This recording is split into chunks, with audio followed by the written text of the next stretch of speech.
Hi everyone, it's the weekly update for August 20th. So, I wanted to share with you a resource that's been helpful to me through this time of pandemic and pandemonium. It's a history book that is told from the perspective of the lower classes, the working class, enslaved people, and Native Americans, Hispanic people, black people, labor organizers, women. It's history from below. Typically, what we've been taught in class are histories written by the winners, the generals and the politicos, but this book by Howard Zinn is a treasure.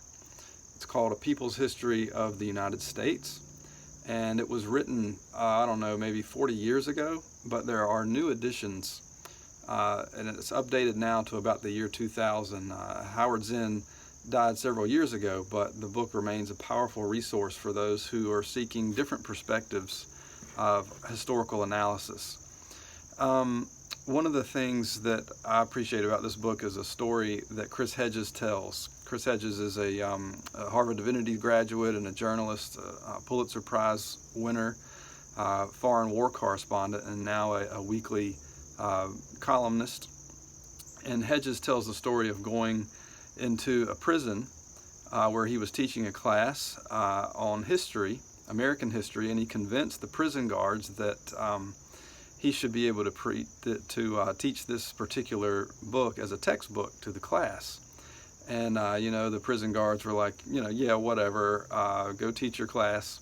And so he takes this book, he teaches the class, and at the end of the semester he said one of his students raised his hand and looked up at him and said, "Man, we've been lied to."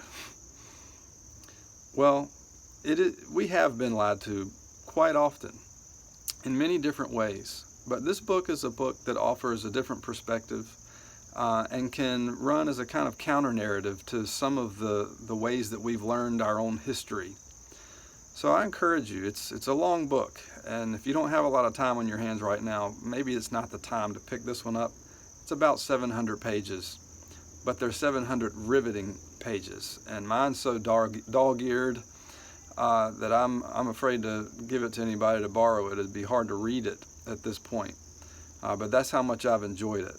So if you do have the time on your hands, check out Howard Zinn's People's History of the United States.